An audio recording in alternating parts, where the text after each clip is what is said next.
Hi ladies, I'm Louise. Thank you for reading my post and for inquiring about how I live now my life whilst taking tamoxifen but live it without the side effects. Just to give you a little bit of history, I had ductal carcinoma grade 2 and I had this removed by a lumpectomy following radiotherapy and also 10 years of taking tamoxifen.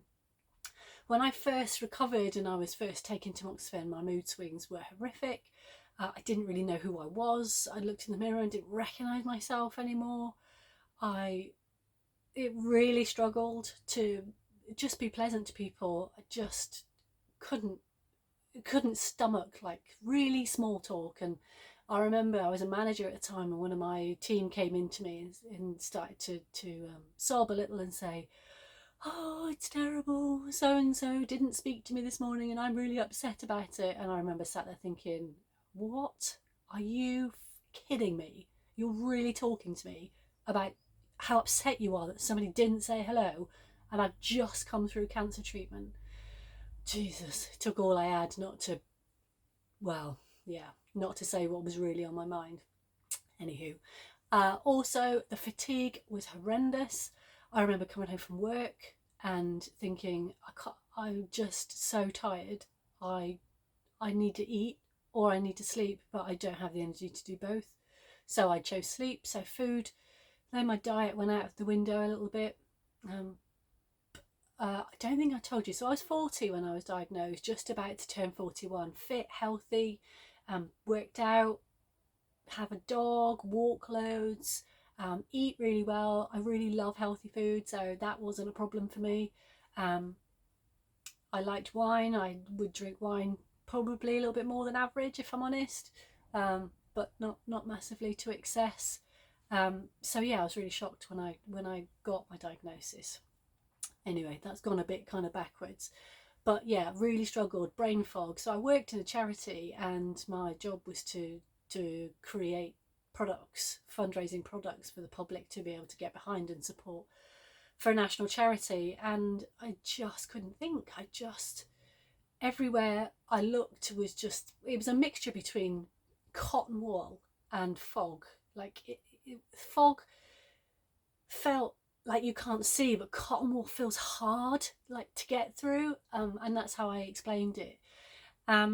When I spoke to my oncology team and my surgical team, who were totally incredible, by the way, I had my surgeon wore a Marvel belt on his trousers, which I absolutely loved, because if there was somebody that I wanted getting cancer at my body, it was somebody that thought he was a superhero. So I was really pleased with that. They were absolutely incredible from a medical side of stuff. They were great. He also said that he was really confident that my cancer wouldn't come back if I took tamoxifen. Brilliant. But I didn't know who I was anymore. I didn't recognise myself. I didn't like myself. And I thought, Jesus, what a decision to make. You can either take the medication that's going to be the best thing for you, or you can take a lesser medication and potentially have a better quality, or take this medication that's going to keep you on the planet for longer because it's going to keep you alive, but the quality of life you're going to have is just going to be, quite frankly, shit for for the next 10 years, well, 5 years at that time. I was like, oh, Jesus, what? I mean, how is this even possible?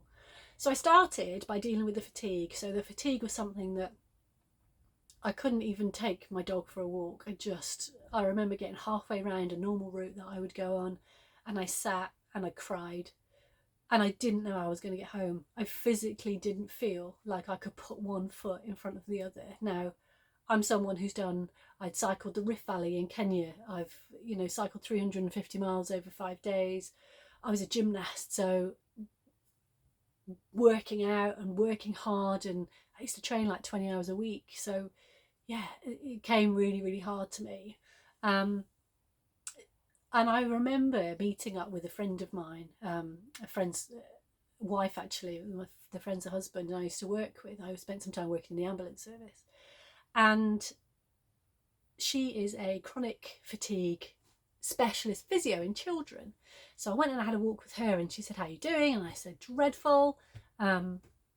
I don't know what to do. I don't know how I'm going to, this is going to be me forever. And I just don't know how I'm going to survive. And I don't know how I'm going to cope, because I don't like me, and I can't live this life. And then, yeah, I just spiraled then down, that's up, spiraled down then into a bit of a kind of slump and a bit of a decline, and probably a bit of depression actually.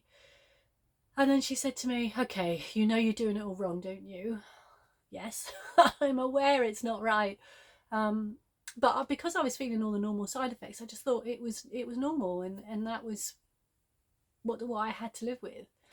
So anyway, I worked with her, and she said, you need to build things up slowly. This is not something I'm used to. I am somebody who goes at something 100%, 100 miles an hour, get it done, on to the next thing, massively task focused, like bang, bang, bang. Well, project manager. So that's what I do. I build projects.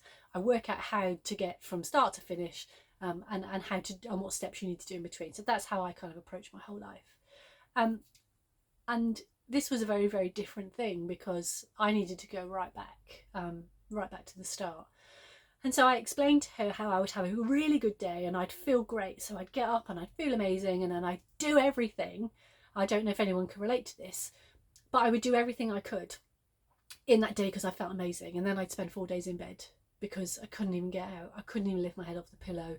Thought about having a shower or even getting dressed, going sitting downstairs was just too much. And so she explained to me quite clearly that what I needed to do is, regardless of how I felt in that morning, only do as much as I set out to do and don't do any more, and make sure that you start small. So I said, right, okay, what do we think that looks like for me? So we started really small.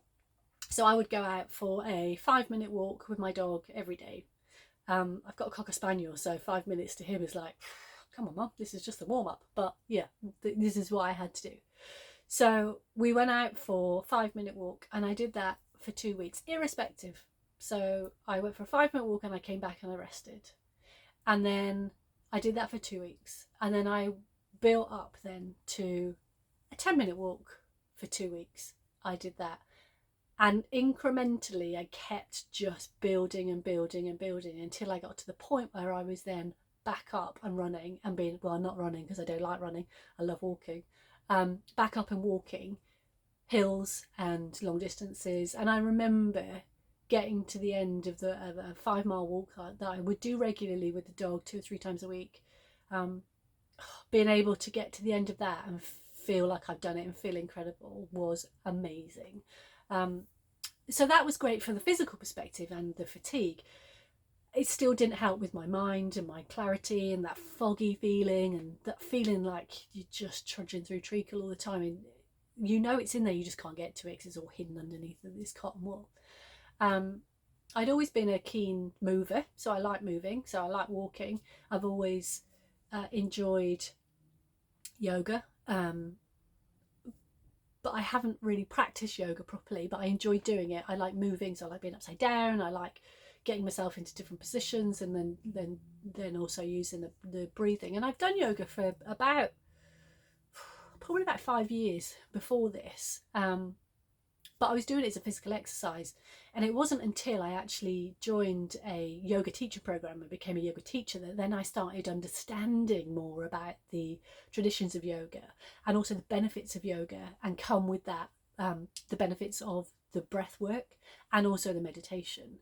So once I kind of looked at all of that, that really helped me to, when I put that in practice, that really helped my mental clarity and to be able to actually just check in with myself and know how I was feeling. Because I don't know about you, but people kept saying, listen to your body, listen to your body. And I'm like, my body is telling me how tired I am constantly, and you want me to go and exercise. Like, what is it? I don't understand. Which one?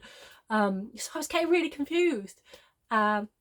So through yoga and through breathing, I was able then to connect to me and see how I was feeling about these things, not listening to other people, not reading a packet to tell me what side effects I had, but actually connect to myself.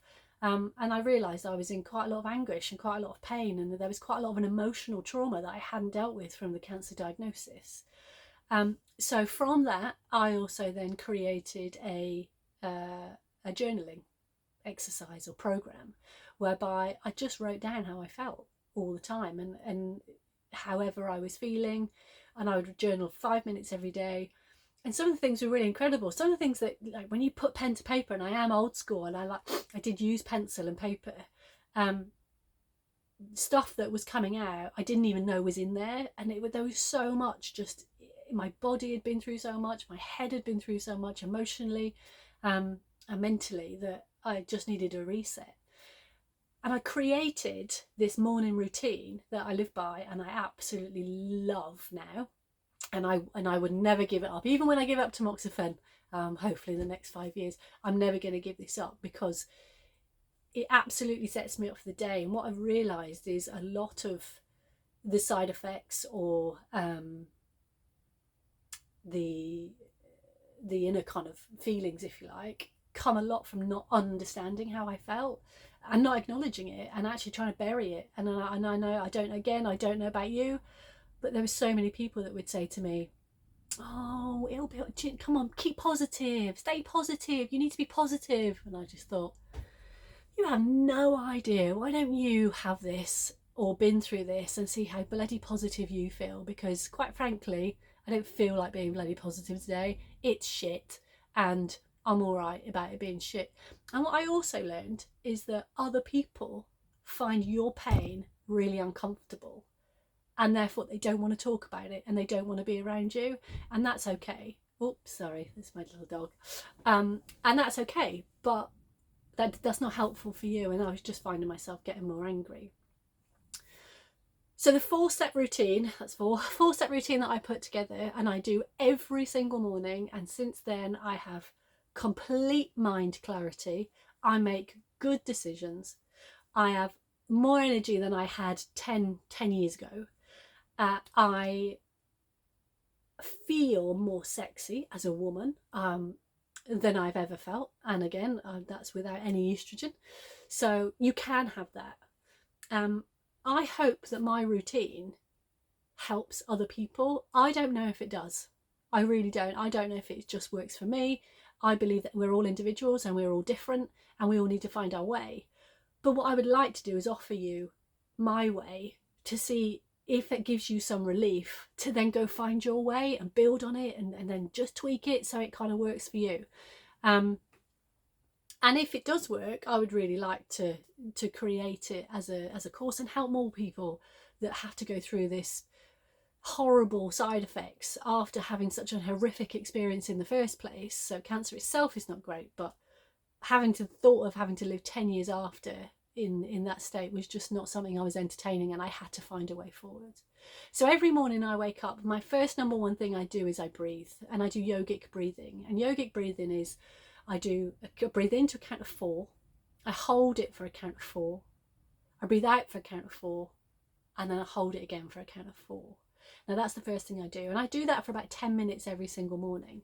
If I wake up and I feel a little bit anxious, then what I'll do is, when you do your outward breath, just make that for as long as you possibly can. Because what that does, when you breathe in, it stimulates the sympathetic system, which speeds everything up. It speeds up your heart rate, it gets your blood pumping, which is great. But if you're suffering with anxiety, or you wake up feeling a bit anxious and you want to settle everything down, by breathing out, you'll stimulate the parasympathetic system, which slows everything down. And if your body's in a state of anxiety and it's rushing around, that's exactly what you just want to breathe, and you just want to bring everything down.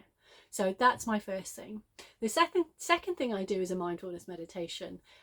Now, when I first started, I only did this for about 5 minutes. You can get them on YouTube, you can get them on apps, you can get Headspace, you can get Calm. There's so many good mindfulness meditation teachers out there. And what that does, meditation is not about switching off your mind. It's completely the opposite. What it is about listening and seeing what's going on in there. And then once you know what's going on in there, you can then start to control it rather than it controlling you. So we all have those kind of little nagging systems in your head that says, oh, you're shit, you're rubbish, you can't do this, why you? And we listen to it. We have our inner critic and we listen to it all the time. When actually, our inner supporter is also there, but sometimes they're not loud enough and it gets drowned out by the inner critic. So what mindfulness does is it gives you that choice. Who do you want to listen to?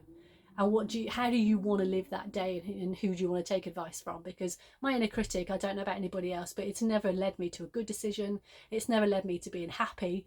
It only makes me miserable, and I'm glad it's there because sometimes it keeps me safe. But I don't, and I choose now when I listen to it and when I don't. So mindfulness meditation, it will take a while to get there. None of this will happen by doing it once. This is like a lifestyle choice and a lifestyle program that we all can adapt, or not adapt, we can all live by. It's like going to the gym. You don't go to the gym once and then become fit for the rest of your life. You have to show up every day. You have to do it every day if you want to get really, really fit. And this is my suggestion to you. And again, going back to my friend's advice about small, just do really small things. If you want to just do one round of breathing to start, great, do one round. Mindfulness meditation, 5 minutes. If you can do 10 minutes, 20 minutes, great, whatever, but do it. It doesn't matter if it's 1 minute, but do it. There's also other ways you can be mindful. When you're cleaning your teeth, just think about how the toothbrush feels across your teeth. Think about how the mint in the toothpaste is affecting your senses of your smell. Think about when you're swilling your mouth with water, what part of the mouth is the water touching? So that's what mindfulness is. It's being present in the present moment. Anxiety is about worrying about the future. Depression is about living in the past. What we've got is right now. Mindfulness is a really good way to keep us in the present moment. So that's my second thing.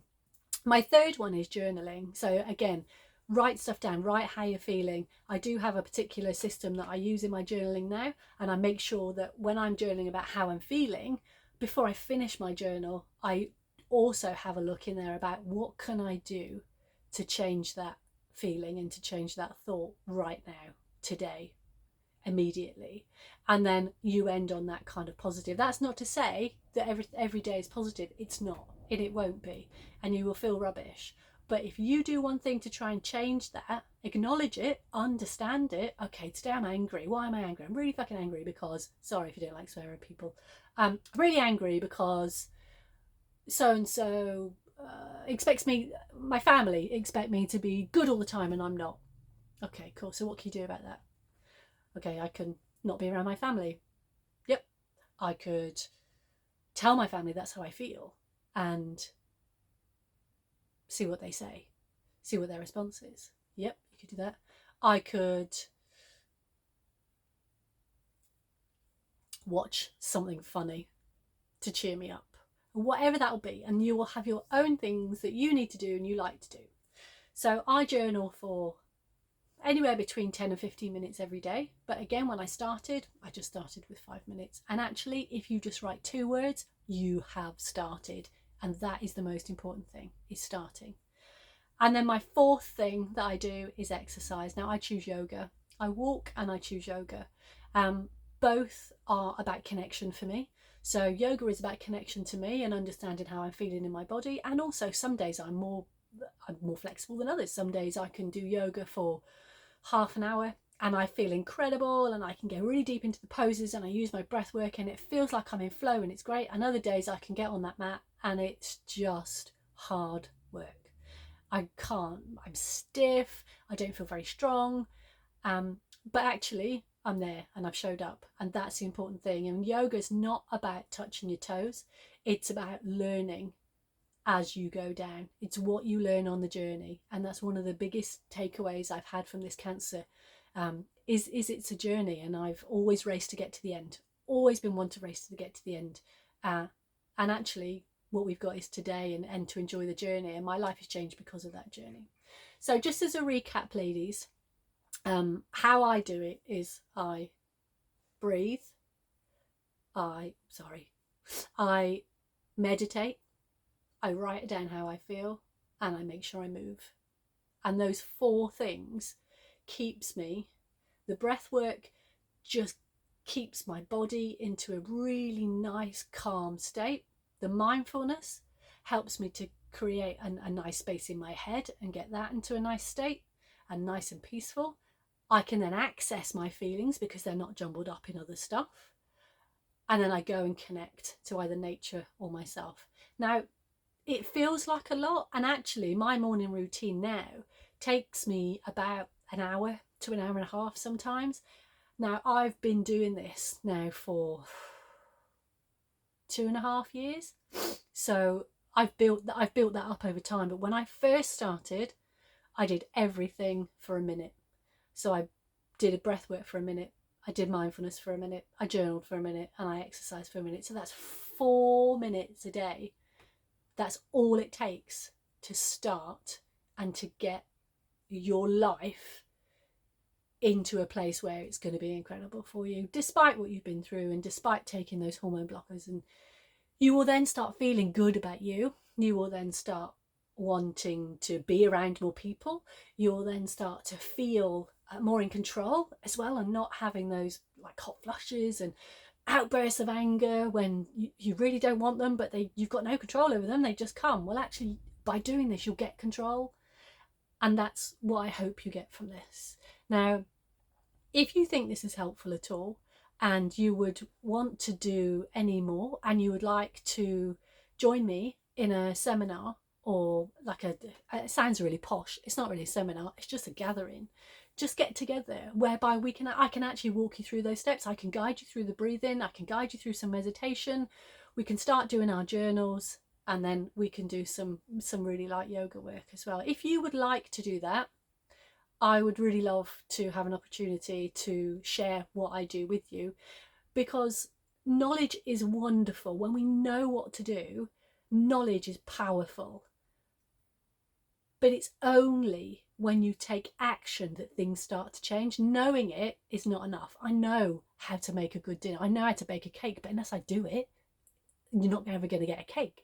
And this is the same. So what I'm giving you is knowledge. Now, for some of you, you might want to just go off now on your own and do these things, and you will absolutely fly by yourself, and that is awesome. For other people, you might want a little bit more information, and if you do, I'm really happy to put that together, and we can have a group session where we can all get together, and then you can ask me questions as well about anything that's coming up for you, or anything you're feeling, or anything that's feels a bit odd, because it will feel odd. And it is a life's work. It's not, this isn't a one size, this isn't a kind of one hit wonder. This is something that is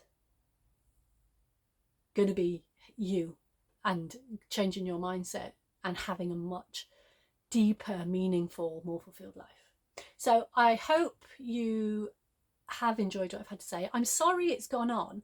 My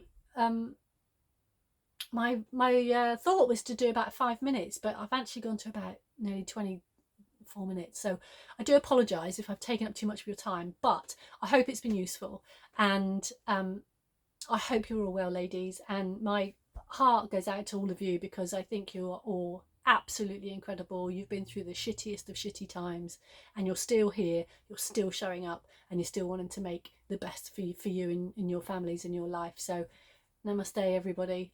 Stay safe, and I really hope I get to see some of you soon. Goodbye.